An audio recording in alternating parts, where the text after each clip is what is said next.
You're listening to The Jacob Valk Show. He's breaking down the latest and greatest in sports as only he can. Follow him on Twitter @RealJacobValk. Here he is, Jacob Valk.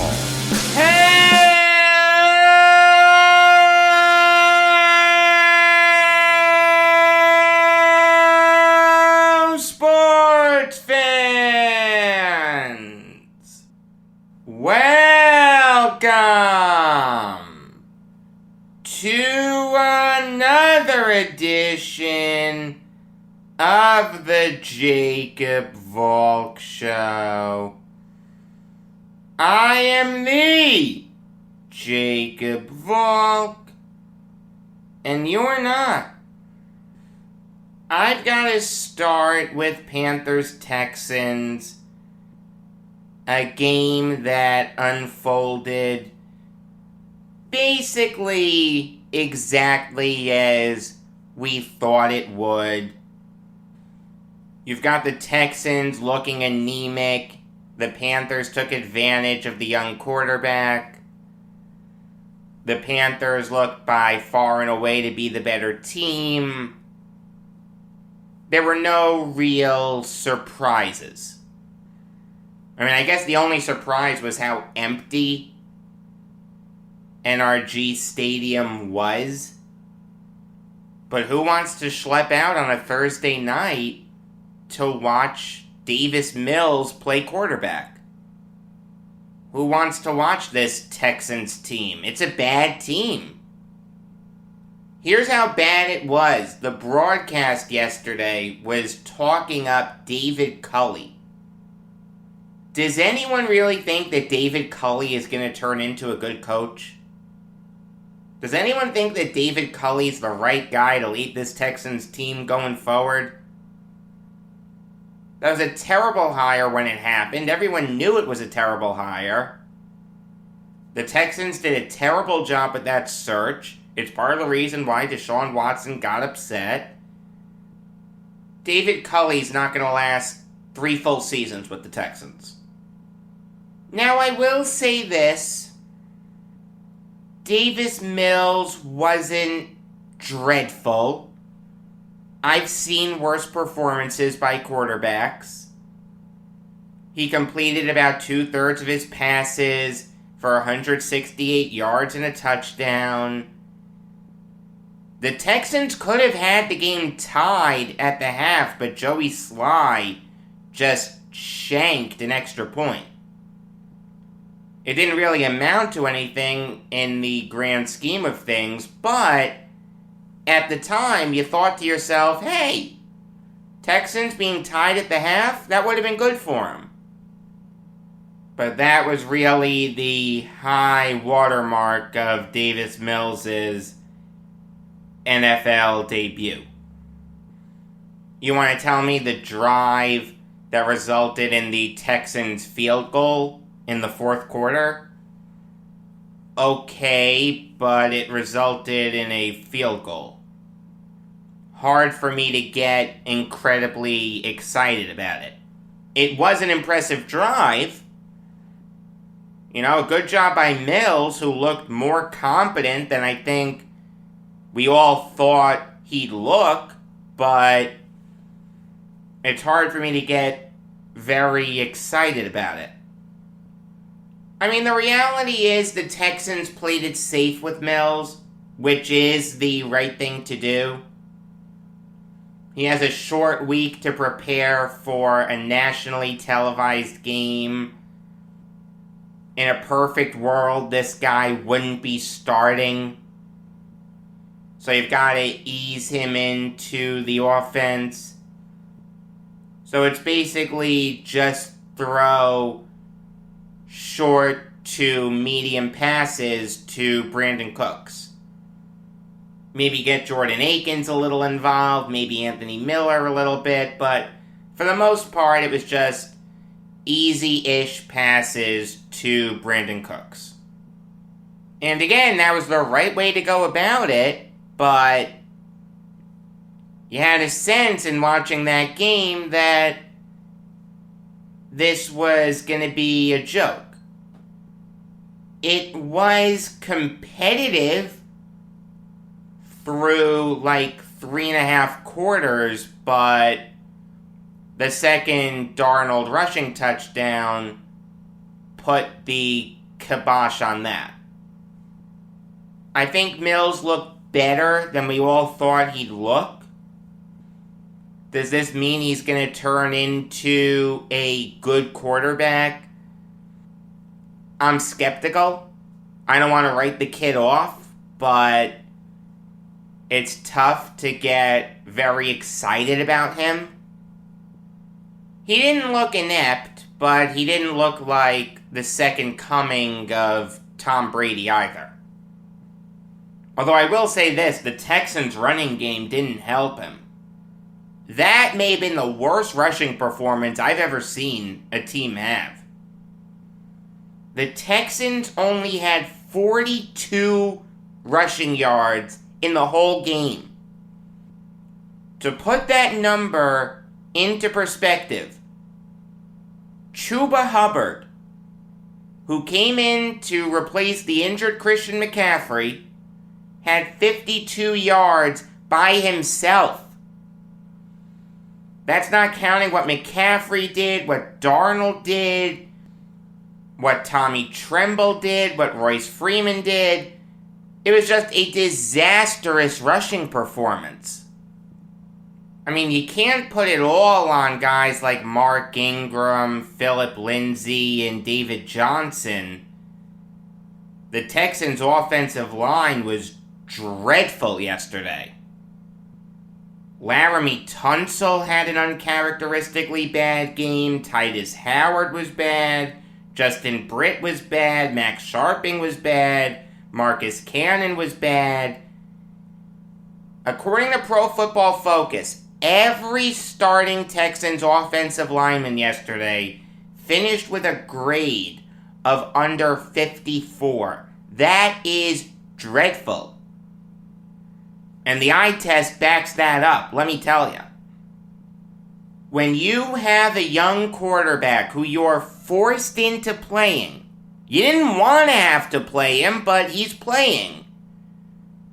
One thing that you can do to make his life a little easier is to have a good running game. Move the football, get into third and manageable, maybe second and manageable. The Texans didn't do that. This is just a dreadful, and I mean dreadful, Texans team. It's going to be tough sledding for a really long time. The only guy who really impressed me on the Texans was Brandon Cooks. To have 9 catches for 112 yards with Davis Mills throwing to you, when Mills is making his first start and doesn't even have a full week to prepare, that's impressive. There are very few wide receivers that are quarterback proof. Like, regardless of who the quarterback is, he'll produce. And I'm not talking about going from one good quarterback to another, like Stephon Diggs, going from Kirk Cousins to Josh Allen. Or DeAndre Hopkins, going from Deshaun Watson to Kyler Murray. I'm talking going to a bad quarterback and still producing. Brandon Cooks is that guy. It was an outstanding performance by him. If that's what you want to get excited about as a Texans fan, you can. Admittedly, there's nothing else there. Believe me, I'm a Jets fan, okay? I know what it's like to have no hope. I don't want to strip away any hope you have. You've got Cooks. You have Nico Collins, who granted is on injured reserve, but I think he will turn into a really good wide receiver. And at some point, you gotta think that you'll get a bounty of draft picks for Deshaun Watson. But in the interim, it's gonna be tough sledding. Okay. Now on to the bigger story. How great Sam Darnold looked. And yeah, yesterday he looked great. He threw for over 300 yards. He had 2 rushing touchdowns.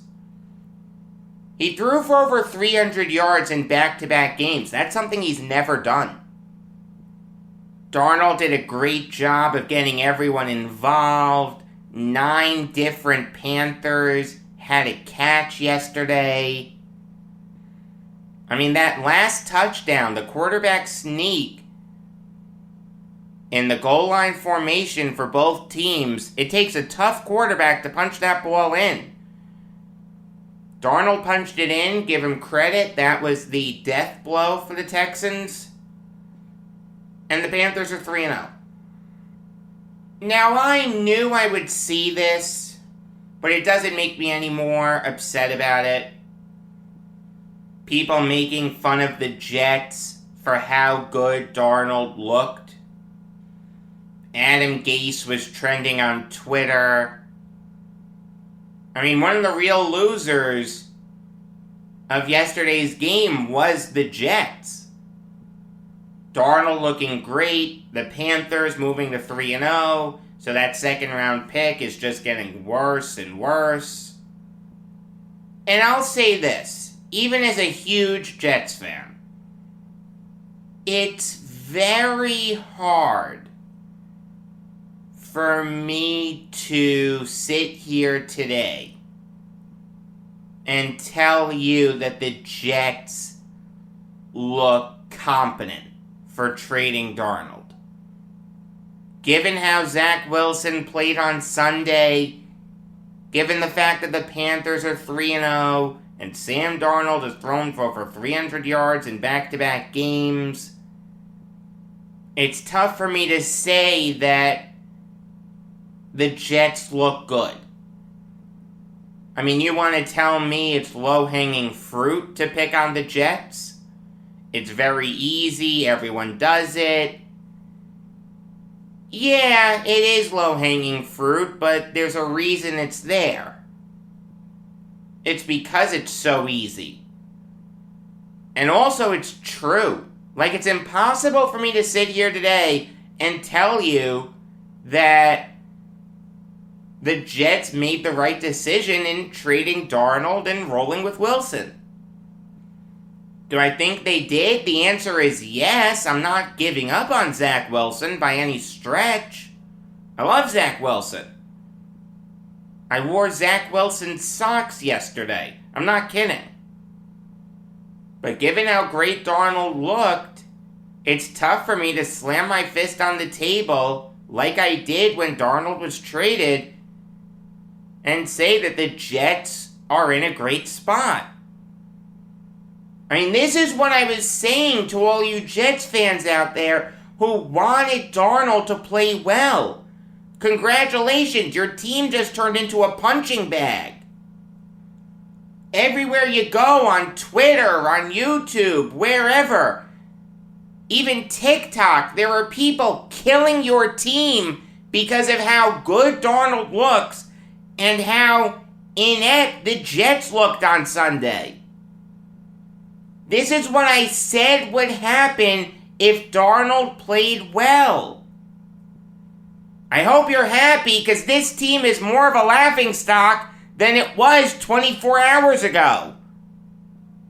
The better Darnold looks, the worse it's gonna look for the Jets. Is that what you want?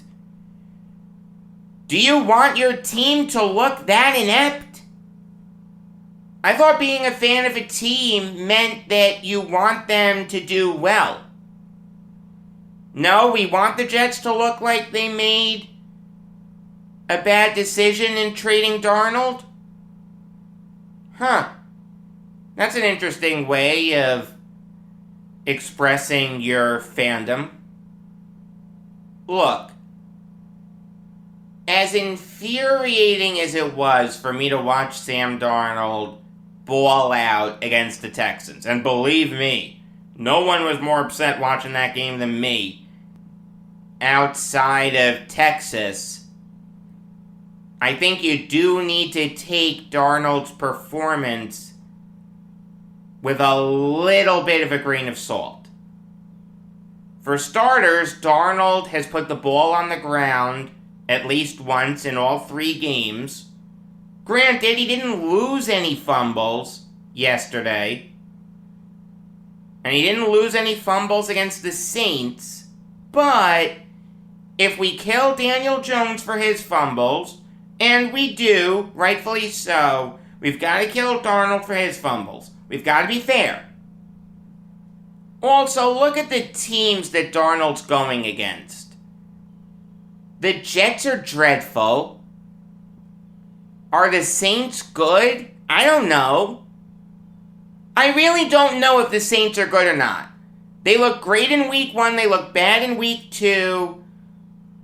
We'll see what they do on Sunday against the Patriots.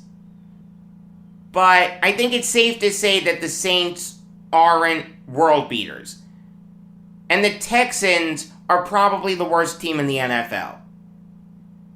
From a pure talent standpoint, the Texans have the worst roster.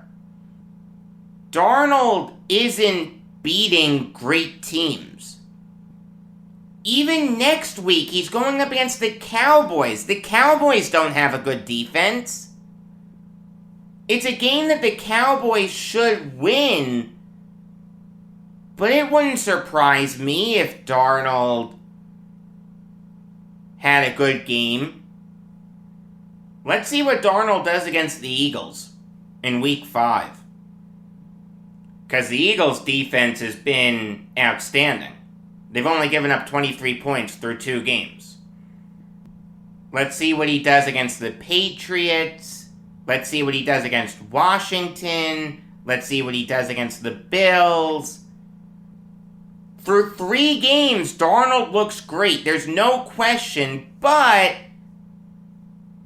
he's going up against bad teams. You want to tell me that the Jets' defense is actually pretty good? I'll give you this. They haven't looked as bad as I thought they'd look.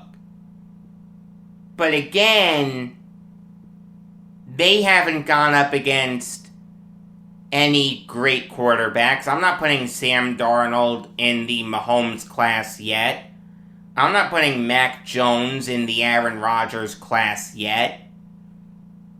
These next 2 games, with Teddy Bridgewater playing as well as he's been playing, and Ryan Tannehill going up against the Jets, will go a long way towards determining my opinion on how good this Jets defense is. There is one other thing that's notable, though. Even though the Panthers won this battle, you can make the argument that they lost the war. Christian McCaffrey's going to be out for a few weeks with a hamstring injury. J.C. Horn has a broken foot. Those are 2 really big pieces for the Panthers. You've got the best running back in the NFL, and you've got probably their number 1 corner, both set to miss an extended period of time. It'll be interesting to see if the Panthers can recover from that. They recovered yesterday, but again, the Texans aren't good. If they beat the Cowboys without McCaffrey and Horn, that'll be impressive. Because the Cowboys are the best team that the Panthers will play through 4 weeks. Even though Darnold may play well, the Panthers still may lose. Next week is going to go a long way towards determining how good this Panthers team really is. I'll say this, people are calling Sam Darnold a game manager. I'm going to sound like a hypocrite here, but Darnold has played better than a game manager. Game managers don't throw for over 300 yards. I don't know what one step above game manager is, but that's where Darnold is. Granted, they're not putting a ton on his plate. They're playing to his strengths. They're letting Darnold roll out. It's something that he's very good at, and Adam Gase deserves a ton of criticism for not doing that. I wonder what he's thinking right now. I actually think it would be kind of interesting to hear if Gase is surprised by how well Darnold's playing, or if he's not. I'd love to know. I'd really love to know. Look, I'm not saying put Darnold in the elite class of quarterbacks. Absolutely not. But I think you've got to give him some credit. Give the devil his due. Back-to-back over 300-yard games, that's impressive. Game managers don't do that. I'm willing to put Darnold one step above a game manager right now. Not any higher. But I'll give the devil his due. And I'll also say this, through 3 weeks, Joe Brady looks like he'll get head coaching buzz again. I didn't think he deserved to be a head coach in this past cycle. But through 3 games, he looks pretty good. I'm not putting him at the top of my list yet, but if he keeps this up, I think you've got to mention Brady in the same breath as guys like Eric Bieniemy, Brian Daboll, and Matt Eberflus. Having said that, though, we've got a lot of football left to play. Alright, now it's time for me to make my 3 NFL picks. A bunch of things went wrong last week for me. Went 0-3 again, so now I'm 0-6 to start the year. And I forgot to include the sound effect last week. I know how I can avoid that going forward. The sound effect, that is, not making wrong picks. I will get more picks wrong, there's no question about that. But I don't think I'm going to go 0-3 again. Let's put it this way, I'm not going to make the mistake of picking the Jets anytime soon. So let's get to my first favorite. I like the Titans minus 5.5 against the Colts. Carson Wentz is banged up. He sprained both his ankles. Jacob Eason making his first NFL start in a division matchup in Tennessee. That spells trouble for the Colts, in my mind. I understand that the Titans' defense has looked inept in the early going of this season. Kyler Murray and Russell Wilson absolutely went off. But I think the Titans' defense will right the ship the next few weeks. You've got an injured Carson Wentz or an inexperienced Jacob Eason on Sunday. Then you've got the Jets, and then you've got the Jaguars. If the Titans can't feast defensively in those 3 games, fire Shane Bowen. I understand that this is his first year as a defensive coordinator, but if he can't make his defense look good against those 3 teams, he's not fit to be a defensive coordinator. Cut your losses now. But I do think the Titans will win this game. I think they'll win it by at least a touchdown. Give me the Titans minus 5.5. As for my upset, I like the Packers +3 on Sunday night against the Niners. I understand that the Niners, through 2 games, have looked really good. Their offense showed up in Week 1 against the Lions, and Week 2 against the Eagles. Their defense showed up. But they're going up against a great Packers team. We saw how great the Packers could be on Monday night. The Niners' running game is very iffy right now. Jermichael Hasty is out. Elijah Mitchell's questionable. Trey Sermon's questionable. There's a very strong chance that the starting running back for the Niners on Sunday night is Jacques Patrick. And yes, even though he spells it Jacques, I think it's pronounced Jacques. If that doesn't strike fear into your heart as a Niners fan, I don't know what will. There is no universe where the Niners should be favored. Give me the Packers +3. In fact, this could be Packers -3. And I'd have half a mind to pick them. I think the Packers are going to win this game outright. As for my other favorite, I like the Raiders -4 against the Dolphins. Jacoby Brissett is going to start this game for the Dolphins. And the Raiders have looked really good these last 2 weeks. They beat the Ravens in a Monday night thriller in overtime in Vegas. And they beat the Steelers pretty easily last week.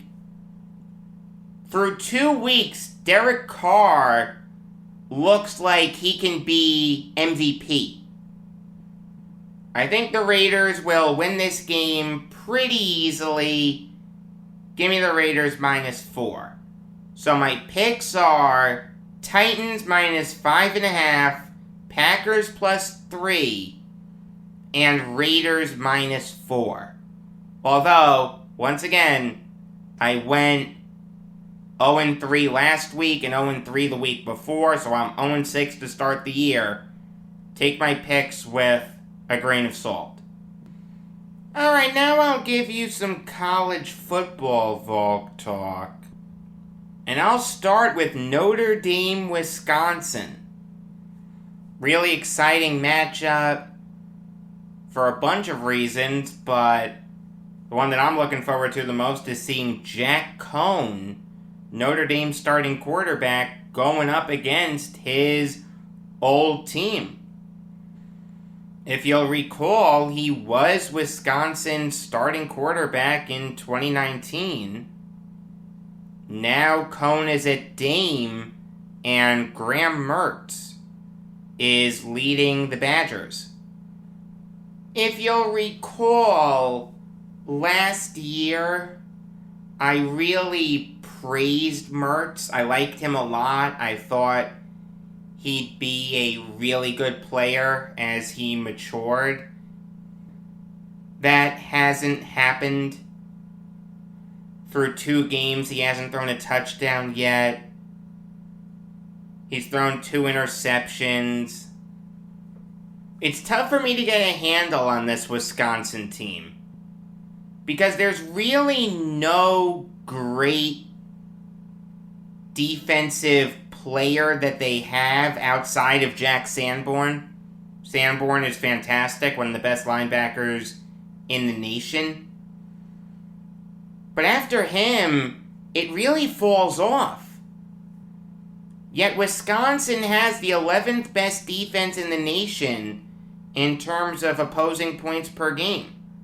They've given up just 11.5 points per game. I understand that that's skewed a little bit, because a couple weeks ago they went up against Eastern Michigan, but they did only give up 16 points to Penn State.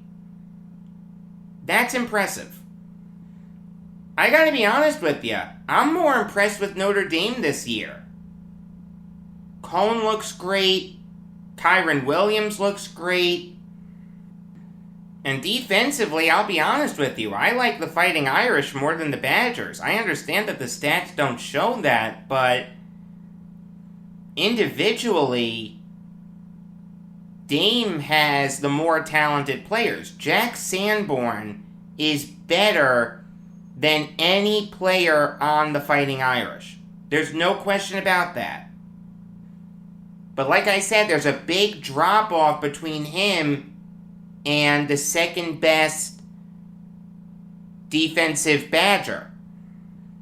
Notre Dame, their best defensive player is either Kyle Hamilton or Myron Tagovailoa Amosa. Right there's a small gap between 1 and 2. And you've got other guys like Jason Adamilola, Kurt Hinish, Isaiah Foskey, Clarence Lewis. The list goes on and on. I don't like Notre Dame. Every year, they're always overrated, but this year I feel like they're underrated. It's weird. They're a lot better than 12. I'll tell you that. They're easily a top 10 team. They're better than Cincinnati. They're better than Clemson. They're better than OSU. They're better than Florida. This is a really good Notre Dame team. I've got to go with the Fighting Irish. Moving on now to Texas A&M Arkansas. What you need to know about this game is that Haynes King, A&M's starting quarterback, is out. He got hurt early in the Colorado game. Zach Calzada came in and led A&M to an unconvincing 10-7 victory over a bad Colorado team. Then against New Mexico, a decent team. Granted, not in a Power 5 conference, but they are 2-1. They're decent. A&M wiped the floor with the Lobos, 34-0. This is really the first test that Calzada's had as the Aggies' starting quarterback. And I'll say this. From what I've seen, he hasn't impressed me. He's completed just under 51.5% of his passes. He's not really pushing the ball down the field a lot. He's thrown 4 touchdowns to 2 interceptions. That's not bad. But Calzada does leave something to be desired. So it's going to be on the running backs for the Aggies. Isaiah Spiller and Devin Achane to carry the load offensively. You may be asking yourself, well, Jacob, what about the Aggies' defense? I'm glad you asked. The Aggies have the best defense in the nation. And that's not hyperbole. They've only given up 17 points through 3 games. I don't care who you're going up against. I know that it's Kent State, Colorado, and New Mexico, but that's still incredibly impressive to have only given up 17 points through 3 games. From the top down, this A&M defense is just stacked. Leon O'Neal, Antonio Johnson, Michael Clemens, DeMarvin Leal, Jaden Peavy, etc., etc.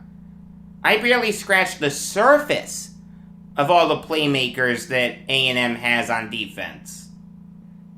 The thing is, though, Arkansas has a lot of playmakers, too. KJ Jefferson is actually a really good dual-threat quarterback. And this is what makes Arkansas so scary. You never know who's going to get the ball. The Razorbacks have only played 3 games. They already have 6 players with over 50 rushing yards. They already have 5 players with over 100 rushing yards. This is an absolutely insane Razorbacks offense. In a very short period of time, Sam Pittman has really turned Arkansas around. Let me tell you, I think he's going to do great things going forward. It wouldn't surprise me if we mentioned him in the same breath as guys like Houston Nutt, or Ken Hatfield, or Lou Holtz, or Frank Broyles, when all is said and done. This guy came to Arkansas last year, was really a no-name. He was the offensive line coach at Georgia. The Razorbacks did not play well last year. They only went 3-7. Now they're 3-0 with one of the scariest offenses in the nation. They've got a bunch of hog mollies on the O-line. I love this Arkansas team. It's one of my favorite teams in the nation. And defensively, they're no slouch. Guys like Grant Morgan, Isaiah Nichols, and Monteric Brown are very talented players. The Razorbacks have only given up 16 points per game this year. That's the 28th best mark in the nation. This is going to be a fantastic game. You may be thinking to yourself, oh, a backup quarterback, how exciting can it be? No. This is going to be must-watch TV. There's a reason that it's being nationally televised on CBS. The entire college football world will be watching this game. It's going to be absolutely fantastic. And I'm going with the home team. Give me Arkansas. But it's going to be a very close game. It's going to be really, really exciting. You'll get a New York Jets instant recap right after their game against the Broncos. You'll get a New York Yankees show Monday night. Regular episodes of the Jacob Valk show come your way every weekday afternoon. Also, I'll say this, since I brought up the NHL preseason the other day, it got me thinking about when I'm going to do my NHL preview. I'm going to do it like I did my NBA preview. I'm going to go conference by conference, team by team, telling you how I think they're going to finish, who you need to look out for. It's going to be really fun. I didn't do it last year because they changed their playoff structure because of the coronavirus. They had new divisions. It just wasn't conducive to a preview. This year it is, so I'll do one. You'll get it the night of October 12th. Why that day? Because that's when the regular season starts. It's starting with 2 games. The Penguins will be in Tampa Bay to play the Lightning, and the Kraken will be in Vegas to play the Golden Knights. Also, that Thursday, October 14th, you'll get my New York Islanders season preview, where I'll go in depth on how I think the team will do. I'll go line by line. I'll tell you what I think of everything. It's going to be a lot of fun. That's when the Islanders start their epic season opening road trip to start the season because UBS Arena isn't finished yet. Stupid pandemic. The Islanders start the season in Raleigh against the Hurricanes. Also, while I'm on the subject of season previews, I guess I'll tell you my plan for the NBA.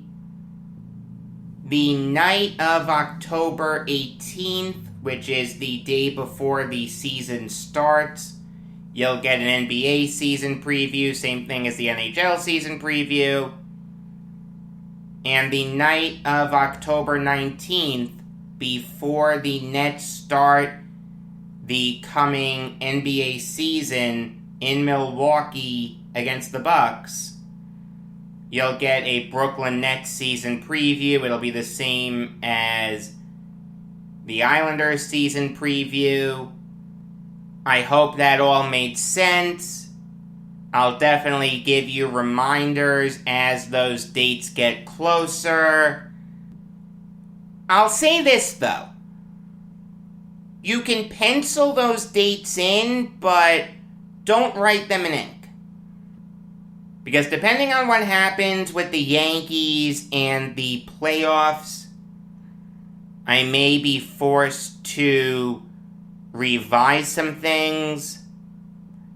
So yeah, I'll definitely let you know definitively as we get closer to those dates. Until next time, I'm Jacob Valk, and always remember, if you disagree with me, you're wrong.